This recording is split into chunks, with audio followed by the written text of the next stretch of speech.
नमस्कार। आज की इस वर्चुअल क्लास के अंतर्गत मैं आप सभी का हार्दिक स्वागत एवं अभिनंदन करती हूँ। मैं डॉक्टर लक्ष्मी गुप्ता, सहायक प्रवक्ता हिंदी, गुरु नानक गर्ल्स कॉलेज, यमुनानगर, हरियाणा से। आज की इस वर्चुअल क्लास के अंतर्गत हम अध्ययन करेंगे छायावादी कवि जयशंकर प्रसाद का। इस पाठ के अध्ययन के बाद हम समझ सकेंगे छायावाद के स्वरूप को, जयशंकर प्रसाद की विचारधारा को, जयशंकर प्रसाद के जीवन एवं साहित्य से हम परिचित हो सकेंगे। इसी के साथ छायावाद के आलोक में प्रसाद जी की साहित्यिक अवधारणा का मूल्यांकन कर सकेंगे। इसके अतिरिक्त छायावादी काव्यधारा में प्रसाद के स्थान को समझ सकेंगे। आधुनिक हिंदी साहित्य में द्विवेदी युग की इतिवृत्तात्मकता, आदर्शवादी नीति निरूपण और स्थूल भावों की अभिव्यंजना के विरुद्ध एक ऐसी स्वानुभूतिमय काव्यधारा प्रवाहित हुई जिसमें प्राचीनता एवं रूढ़िवादिता के विद्रोह का तीव्र स्वर भरा हुआ था, जो अपनी रहस्य भावना के साथ लाक्षणिक एवं प्रतीकात्मक पदावली को धारण करके चित्रमयी रमणीय कल्पनाओं के साथ एक नूतन युग का संदेश दे रही थी।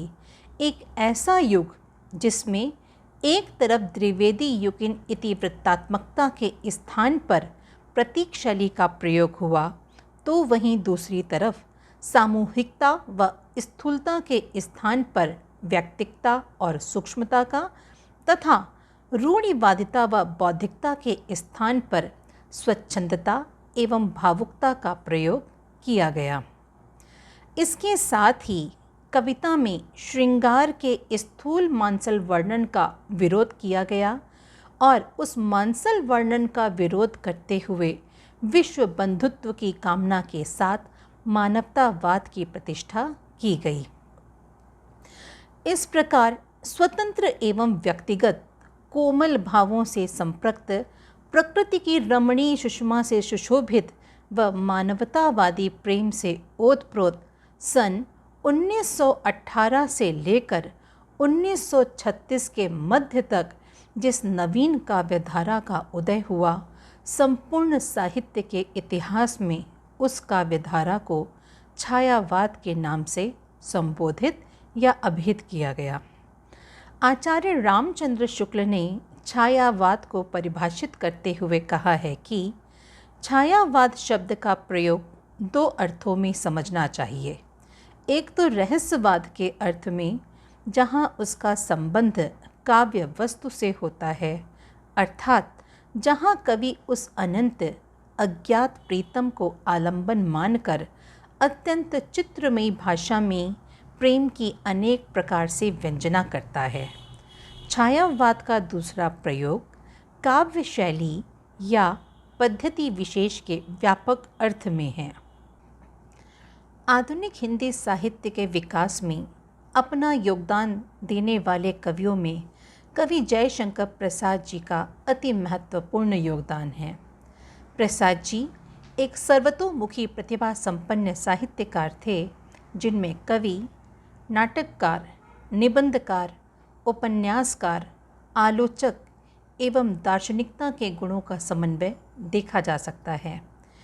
प्रसाद जी ने हिंदी साहित्य को आदर्शवाद की नीरसता और इतिवृत्तात्मक शैली के साथ उपदेशवादी प्रवृत्ति से निकालकर उसके स्थान पर प्रेम, सौंदर्य, कोमलता और दर्शन की गंभीर किंतु एक रोचक भूमिका प्रदान की। प्रसाद छायावाद के प्रतिनिधि एवं प्रवर्तक कवि हैं। सुमित्रा नंदन पंत, सूर्यकांत त्रिपाठी निराला, महादेवी वर्मा और जयशंकर प्रसाद के साथ जिस चतुष्टयी का सृजन हुआ, उनमें प्रसाद सर्वाधिक प्रमुख हैं। उन्होंने अपने समकालीन रचनाकारों को प्रेरणा देते हुए छायावाद के एकमात्र महाकाव्य कामायनी के रूप में हिंदी साहित्य को अपनी एक अमर कृति प्रदान की। जयशंकर प्रसाद छायावाद के प्रतिनिधि कवि हैं। इनका आविर्भाव वाराणसी में सन 1889 ईस्वी में हुआ उनके पूर्वज वाराणसी के एक सुप्रतिष्ठित नागरिक थे। उनके पिता श्री देवी प्रसाद साहू एक उदार मना व्यापारी थे। इनकी शिक्षा दीक्षा घर पर ही संपन्न हुई। इन्होंने स्वाध्याय के द्वारा संस्कृत, हिंदी और फारसी आदि भाषाओं का ज्ञान अर्जन किया और निरंतर साहित्य साधना में रत रहकर 15 नवंबर सन 1937 में उनका देहांत हो गया। जैसा कि हम सभी जानते हैं कि जयशंकर प्रसाद जी एक बहुमुखी प्रतिभा संपन्न साहित्यकार थे। उन्होंने साहित्य की लगभग समस्त विधाओं में अपनी सफलतापूर्वक लेखनी चलाई। इसके साथ ही उन्होंने इंदु नामक उस मासिक पत्रिका का भी संपादन किया जिसमें वे नियमित रूप से लिखते रहते थे। चित्राधार जयशंकर प्रसाद जी का प्रथम काव्य संग्रह है जिसमें उनकी आरंभिक काव्य रचनाएं संग्रहित हुई हैं। प्रसाद जी ने अपनी आरंभिक काव्य रचनाएं ब्रज भाषा में करी हैं। प्रसाद जी छायावादी राष्ट्रीय एवं सांस्कृतिक काव्यधारा के प्रमुख आधार स्तंभों में से एक थे। मूलतः तो वे एक नाटककार थे, लेकिन एक नाटककार होने के साथ उन्होंने साहित्य की लगभग समस्त विधाओं में अपनी लेखनी चलाते हुए हिंदी साहित्य को समृद्ध किया। जब हम बात करते हैं जयशंकर प्रसाद जी की रचनाओं की, तो प्रसाद जी ने लगभग 27 से भी अधिक रचनाएं लिखीं। इनके नाटकों में राज्यश्री, स्कंदगुप्त, चंद्रगुप्त, अजातशत्रु और ध्रुव सामनी आदि बहुचर्चित नाटक हैं जिसमें उन्होंने ऐतिहासिक पृष्ठभूमि को आधार बनाकर आदर्शवाद की प्रतिष्ठा की। जब हम इनके कहानी संग्रहों को देखते हैं तो इनके प्रमुख कहानी संग्रहों में छाया, प्रतिध्वनि, आकाशदीप, आंधी, इंद्रजाल आदि प्रमुख हैं। नाटक और कहानी के साथ प्रसाद जी ने अपने कुछ उपन्यास भी लिखे। इनके उपन्यासों में कंकाल, तितली और इरावती आदि हैं, जिनमें से इरावती उनका अपूर्ण उपन्यास है। इसके साथ ही उन्होंने कुछ निबंध भी लिखे जिसका संग्रह काव्य तथा अन्य निबंध रचना के नाम से हम सबको प्राप्त होता है। एक प्रसिद्ध नाटककार होने के साथ प्रसाद जी एक भावुक कवि भी थे। उन्होंने अपनी काव्य नदियों के द्वारा छायावाद का प्रवर्तन किया। इनकी प्रमुख काव्य कृतियों में उर्वशी, वनमिलन, प्रेम राज्य, अयोध्या का उद्धार, शोकोच्छ्वास, कानन कुसुम, प्रेम पथिक, करुणालय, महाराणा का प्रताप, झरना, आंसू, लहर, कामायनी आदि प्रमुख हैं। प्रसाद जी की इन समस्त काव्य कृतियों में से झरना ही वह प्रथम काव्य कृति है जिसमें छायावाद के प्रारंभिक लक्षण या विशेषताएं हमको दिखाई पड़ती हैं। अपने हिंदी साहित्य के इतिहास ग्रंथ में लिखते हैं कि झरना से पूर्व की सभी रचनाएं द्विवेदी युग के अंतर्गत लिखी गईं। प्रसाद जी की आरंभिक शैली बहुत कुछ अयोध्या सिंह उपाध्याय की संस्कृत गर्भित शैली से मिलती जुलती है, जो स्थूल और बहुमुखी है। छायावादी प्रवृत्तियों के दर्शन सबसे पहले झरना में ही होते हैं। आंसू, इस करुणा कलित हृदय में अब विकल रागिनी बजती, क्यों हाहाकार स्वरों में वेदना असीम गरजती। यही वो पंक्तियां हैं जिनसे आंसू काव्य की शुरुआत होती है। आंसू प्रसाद जी का एक स्मृति प्रधान विरह काव्य है जिसमें अंतर्मुखी कल्पनाओं के द्वारा कवि ने सूक्ष्म भावनाओं का चित्रण किया है। आंसू काव्य का आरंभ कवि की विरह वेदना के साथ होता है, किंतु अंत तक आते आते कवि अपनी व्यक्तिगत वेदना को भूलकर आंसू को विश्व कल्याण भावना में रूपायित करके एक उदात्त भाव की प्रतिष्ठा करता है। जब हम बात करते हैं इनके अगले काव्य की, जो कि लहर है, लहर काव्य रचना में प्रसाद जी की गीति कला का एक अत्यंत उत्कृष्ट रूप हम सबको दिखाई देता है। इस काव्य में प्रकृति के सौंदर्य वर्णन के साथ प्रणय एवं करुणा की तीव्र अभिव्यक्ति हमें प्राप्त होती है। यह प्रसाद जी का एक मुक्तक रचनाओं का काव्य संग्रह है जिसमें पेशोला की प्रतिध्वनि, प्रलय की छाया और शेर सिंह का शस्त्र समर्पण आदि रचनाओं के माध्यम से ऐतिहासिक प्रसंगों की मार्मिक अभिव्यक्ति की गई है। कामायनी प्रसाद जी की वह अंतिम कृति है जिसमें उनकी काव्य कला का सर्वोच्च रूप देखने को मिलता है। इसमें प्राचीन आख्यान के साथ कवि ने कल्पना का समावेश करते हुए मानव जीवन के एक व्यापक आदर्श की स्थापना की है। कामायनी वास्तविक अर्थों में चेतना का एक मनोवैज्ञानिक पक्ष है जिसमें श्रद्धा, मनु व इड़ा की कथा के माध्यम से मानव के बौद्धिक तथा भावात्मक विकास को लिपिबद्ध करने का प्रयास किया गया है।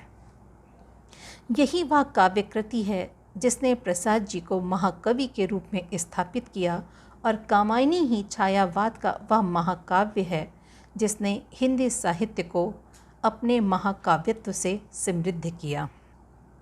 जब हम बात करते हैं जयशंकर प्रसाद जी की साहित्यिक विशेषताओं के बारे में, उनकी उपलब्धियों के बारे में, तो जयशंकर प्रसाद जी भारतीय संस्कृति और भारत के अतीत गौरव के प्रबल पक्षधर थे।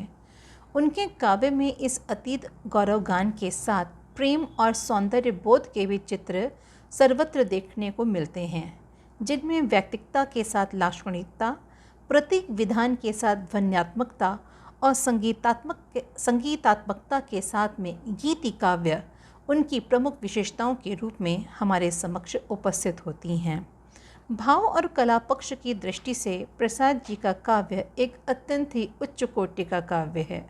उनकी काव्य भाषा प्रांजल, प्रसाद गुण संपन्न एवं संस्कृत निष्ठ खड़ी बोली है।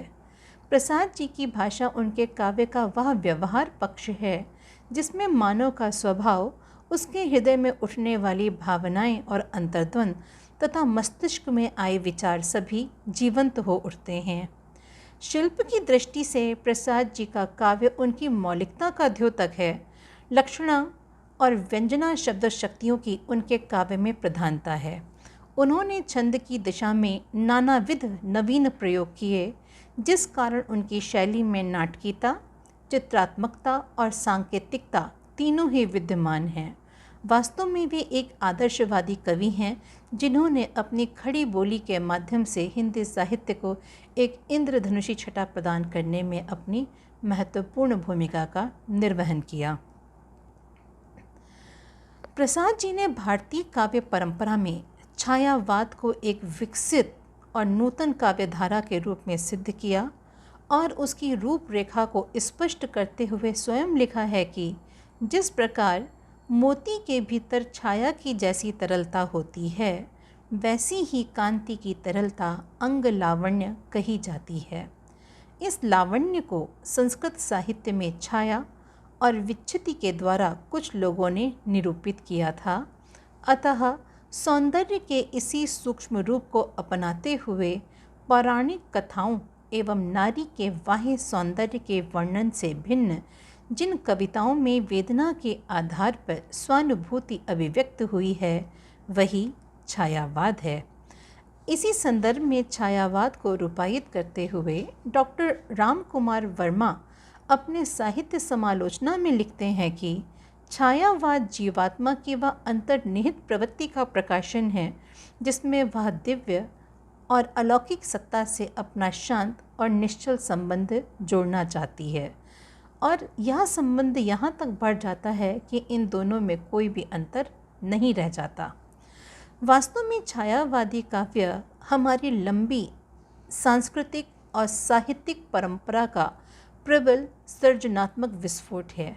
एक ऐसा विस्फोट जिसमें हमारी पूरी परंपरा ही आधुनिक हो जाती है, जिसमें वेद, उपनिषद, बौद्ध चिंतन एवं परंपराएं घुल मिलकर एक ऐसा नया स्वाद पैदा करती हैं जिसके आलोक में महाकवि भास, महाकवि कालिदास, महाकवि वाल्मीकि अपनी एक नवीन उपस्थिति का एहसास सर्वथा हमको कराते प्रतीत होते हैं। हिंदी के छायावाद पर हजारों वर्षों के चिंतनात्मक बिंदु अंकित हैं, जिनके भीतर भारत के स्वाधीन मनुष्य ने अपने आत्मबिंब, अपनी आकांक्षाएं, अपनी अवधारणाएं, अपनी परंपराएं, अपने रीति रिवाज, अपने नियम और स्वयं अपनी मनोभूमिकाएं निर्मित की हैं। इस संदर्भ में डॉक्टर द्वारिका प्रसाद सक्सेना अपना मत प्रकट करते हुए कहते हैं कि छायावाद के रचनाकार इतिहास पुराण के भीतर उतरकर उसे मत कर विस्तृत अर्थों और स्मृति संकेतों में जीवंत करते हैं। उनमें ऐसे अनेक स्मृति खंड हैं जो अखंड होकर हमारे वर्तमान को उजला करते हैं। यह अकारण नहीं है कि कामायनी या राम की शक्ति पूजा के सबसे मार्मिक स्थल ही वो हैं जहाँ निराशा के गहन अंधकार को भेद कर स्मृति में सहसा वह स्थिति कौंध जाती है जो अंततः प्रकाश की ओर मुड़ती है। यदि वास्तविक विश्लेषण किया जाए तो छायावाद हिंदी की उस काव्य धारा का प्रवाह है जिसमें हमारी संस्कृति, दर्शन, इतिहास, भूगोल और हमारी स्वाधीनता आंदोलन का ही जल निरंतर प्रवाहित हो रहा है। और जब ऐसे में हम बात करते हैं कवि जयशंकर प्रसाद जी की, हम जब बात करते हैं उनके काव्य की, उस काव्य में निहित उस अंतस चेतना की जिसकी जड़ें अंततः भारतीय संस्कृति में ही निहित और उसी में व्याप्त हैं। प्रसाद जी के सृजन में अनुभूति की प्रधानता और अभिव्यक्ति की नव्यता दोनों ही दर्शनीय हैं। प्रसाद जी का संपूर्ण साहित्य भारतीय अस्मिता की एक ऐसी विलक्षण खोज है जिसमें भारतीय इतिहास, दर्शन एवं संस्कृति तीनों की त्रिवेणी एक साथ प्रवाहित हुई है। यह निर्विवाद सत्य है कि प्रसाद जी ने अपने साहित्य के माध्यम से हिंदी साहित्य को एक अद्भुत समृद्धि प्रदान की। वे पाश्चात्य सभ्यता एवं संस्कृति के पोषक नहीं थे, अपितु उसके प्रबल विरोधी थे। उनके मन में इस पराधीनता के प्रति गहरी वेदना थी, जिस कारण उन्होंने अपने साहित्य के माध्यम से एक ओर भारत के महिमा मंडित अतीत का गौरवगान किया, तो वहीं दूसरी ओर अपनी रचनाओं में उदात्त चरित्रों के माध्यम से समाज में आदर्श व त्याग की स्थापना करते हुए एक ऐसा जीवन दर्शन प्रस्तुत किया जिसमें संपूर्ण मानव जाति का कल्याण निहित है। छायावादी भावबोध स्वानुभूति और सौंदर्य प्रधान कल्पना के द्वारा ही निर्मित हुआ है। जयशंकर प्रसाद अपनी रचनाओं के माध्यम से इसी अंतः सृष्टि और बाह्य सृष्टि की एकता की स्थापना करते हुए से दिखाई देते हैं। उन्होंने पूरी निष्ठा के साथ गद्य, पद्य, नाटक, उपन्यास व काव्य सभी क्षेत्रों में अपनी अद्भुत क्षमता का परिचय दिया। इनकी रचनाओं में आध्यात्मिकता, दार्शनिकता, लोक कल्याण की भावना, समन्वयात्मकता इत्यादि का एक सुंदर समन्वय हम सभी को देखने में मिलता है। डॉक्टर द्वारिका प्रसाद सक्सेना जी कहते हैं कि प्रसाद छायावादी काव्यधारा के प्रवक्ता ही नहीं हैं, अपितु उसकी प्रौढ़ता, शालीनता, गुरुता एवं उसकी गंभीरता के भी पोषक कवि हैं। प्रसाद जी की कविताओं में प्रकृति के सचेतन रूप के साथ साथ मानव के जिस लौकिक एवं पारलौकिक जीवन में रमणीय झांकी मिलती है, वैसे अन्यत्र किसी कवि की कविता में दृष्टिगोचर नहीं होती है। प्रसाद इन कविताओं में अपरोक्ष अनुभूति, समरसता तथा प्राकृतिक सौंदर्य के द्वारा अहम का इदम के साथ समन्वय का सुंदर प्रयत्न करते हैं। जैसा इन्होंने यह प्रयत्न किया है वैसा किसी अन्य कवि ने नहीं किया है। इसके अतिरिक्त प्रसाद की छायावादी कविताओं में ध्वन्यात्मकता, लाक्षणिकता तथा सौंदर्य में प्रतीक विधान का जैसा सुंदर स्वरूप दृष्टिगोचर होता है, वैसा अन्यत्र कहीं दिखाई नहीं पड़ता है। अतः अपनी इन विशिष्ट कल्पना शक्ति, मौलिक अनुभूति एवं नूतन अभिव्यक्ति के फलस्वरूप प्रसाद छायावादी काव्यधारा के मूर्धन्य कवियों में प्रतिष्ठित हैं। जयशंकर प्रसाद जी की काव्य रचनाओं की अपनी कुछ विलक्षण विशेषताएं पाई जाती हैं। कुछ ऐसी विशेषताएं जो उन्हें छायावाद के प्रमुख आधार स्तंभों में से प्रथम स्थान पर अवस्थित करती हैं, जिनमें व्यक्तिवाद की प्रधानता उनके काव्य की प्रमुख विशेषता है। व्यक्तिवाद हिंदी के छायावादी काव्य में स्वच्छंदतावादी प्रवृत्ति आधुनिक युग की देन है, जिसमें व्यक्तित्ववाद की प्रधानता है। आधुनिक युग की प्रतिद्वंद्वात्मक व्यवस्था, अधिकार स्वायत्त और पूंजीवादी मितव्ययता के परिणाम स्वरूप व्यक्तिवाद का जन्म हुआ। इस व्यक्तिवाद के फलस्वरूप छायावादी कवियों ने स्वच्छंदतावाद और कलावाद की दुहाई दी, जो कि नैसर्गिक ही थी। केवल आध्यात्मिक पक्ष या दार्शनिक अनुभूति ही छायावाद नहीं है। छायावादी कविता मूलतः व्यक्तिवाद की कविता है, जिसमें मध्ययुगीन अवशेषों से युक्त भारतीय समाज और व्यक्ति के बीच व्यवधान और विरोध को वाणी मिली है। प्रथम महायुद्ध के उपरांत हिंदी कविता जाति, महाजाति अथवा महत्वपूर्ण आदर्श इत्यादि में बंटकर रह गई। छायावादी कविता मूलतः व्यक्तिवाद पर आधारित है, एक ऐसा व्यक्तिवाद जिसमें इस युग के कवियों ने अपनी स्वानुभूतियों का सजीव चित्रण किया है।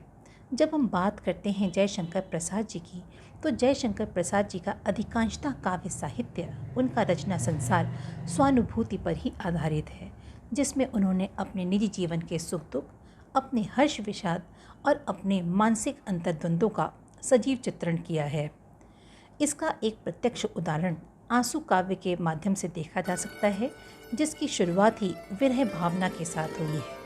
आंसू काव्य की प्रथम पंक्तियाँ कि इस करुणा कलित हृदय में अब विकल रागिनी बजती, क्यों हाहाकार स्वरों में वेदना असीम गरजती।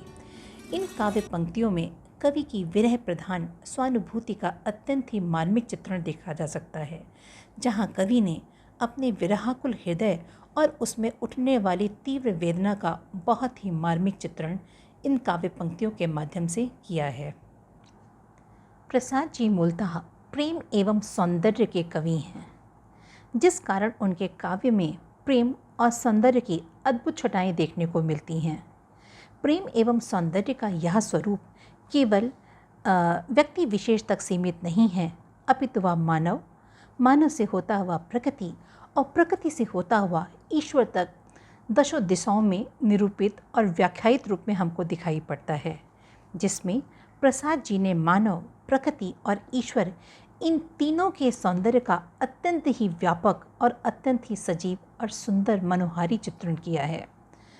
प्रसाद जी की सौंदर्य भावना परिष्कृत, उदात्त एवं अत्यंत ही सूक्ष्म है, जहाँ पे स्थूल एवं बाह्य सौंदर्य को आधार नहीं बनाया गया, बल्कि बाह्य सौंदर्य के स्थान पर उसकी सूक्ष्मता को रेखांकित करने का बहुत ही सुंदर प्रयास किया गया है। कामायनी के लज्जा सर्ग में सौंदर्य के संबंध में उनकी धारणा व्यक्त हुई है, जिसमें वे समस्त सौंदर्य को अत्यंत ही उज्ज्वल एवं उदात्त वरदान चेतना का सौंदर्य मानते हैं।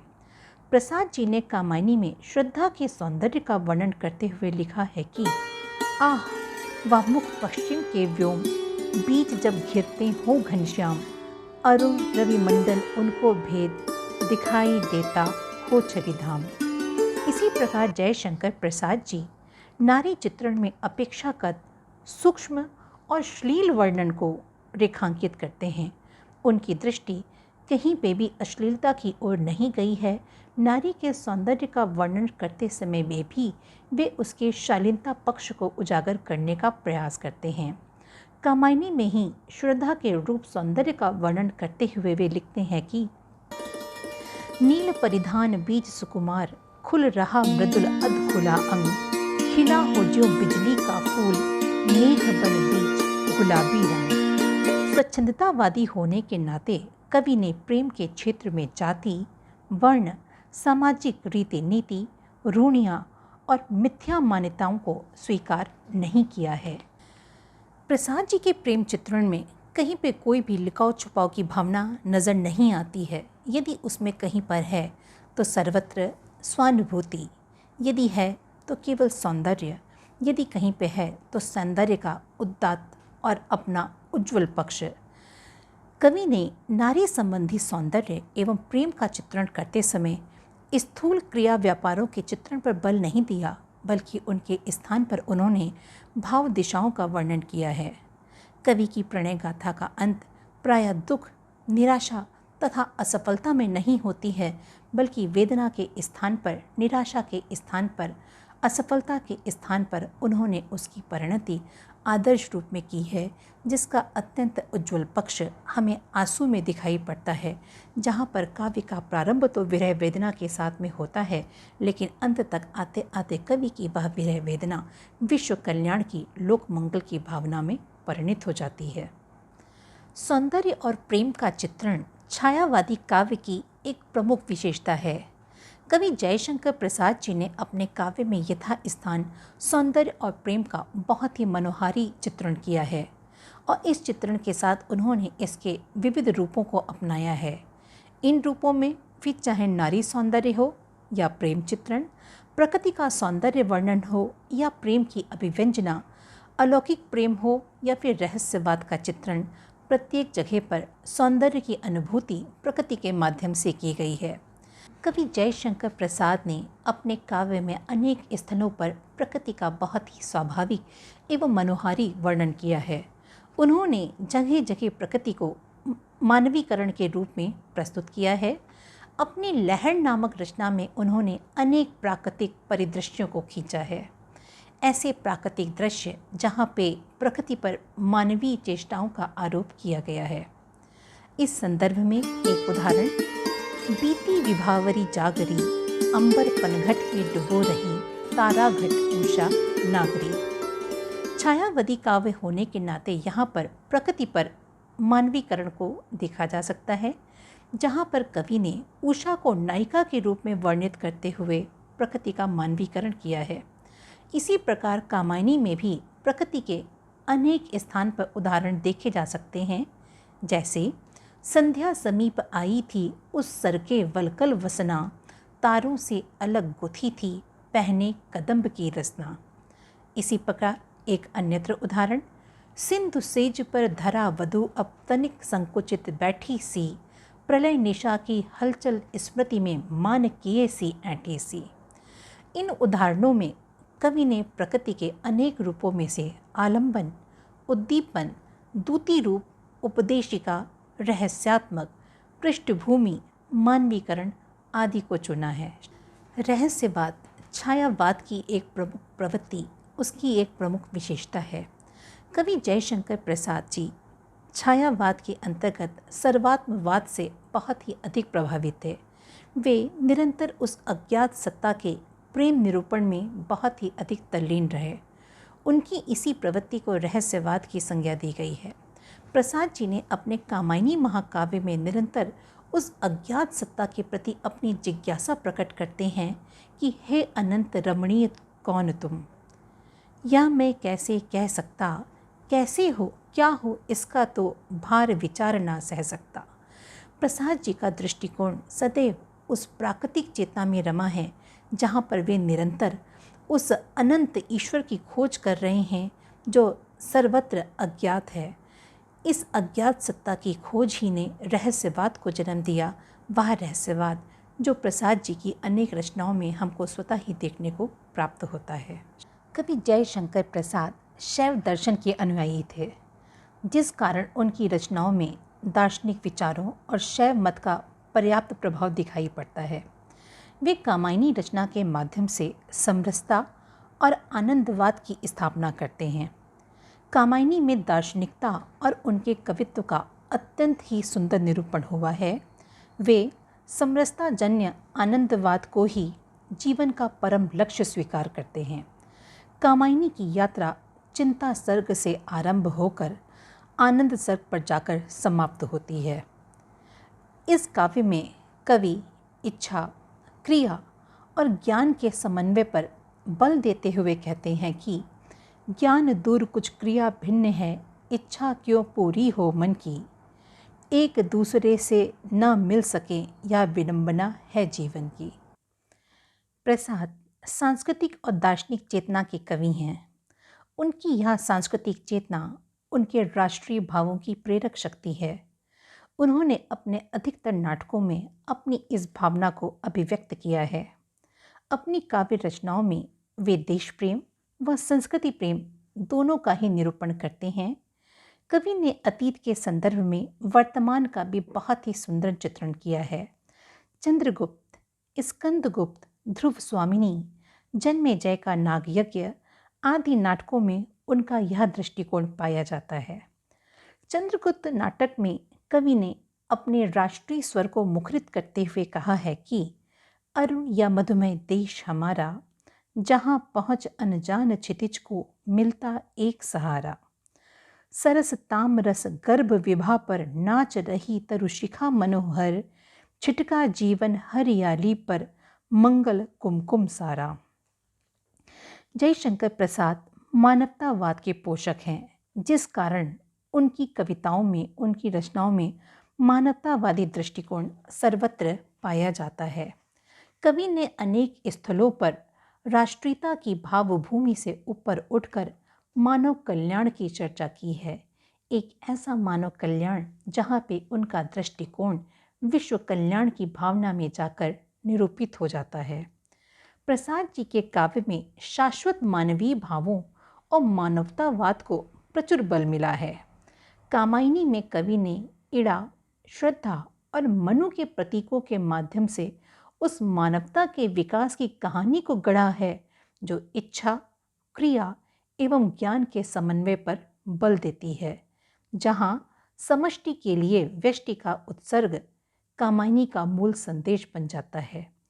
इसी तथ्य को श्रद्धा स्पष्ट करते हुए कहती है कि औरों को हंसते देखो मनु, हंसो और सुख पाओ, अपने सुख को विस्तृत कर लो, सबको सुखी बनाओ।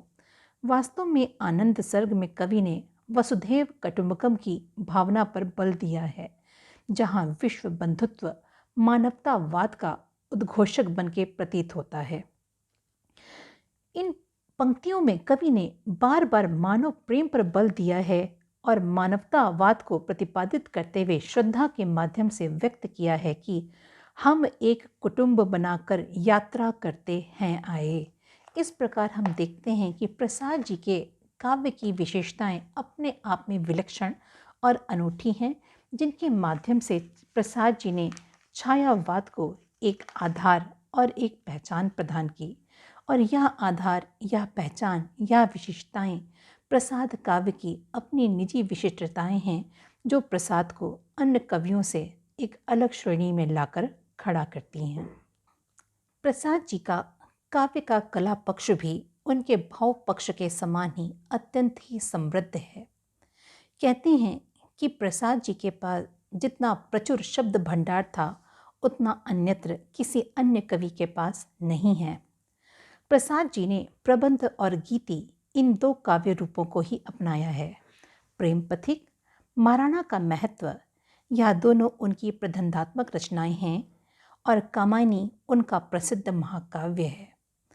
लहर, झरना और आंसू, यह तीनों काव्य उनके गीति काव्य हैं, जिनमें भावनाओं का निरूपण, संगीत की ध्वनि, आत्मा की अभिव्यक्ति, कोमल कांत पदावली आदि सभी विशेषताएं एक साथ देखी जा सकती हैं, जिनका प्रमुख गुण माधुर्य गुण पर आधारित है।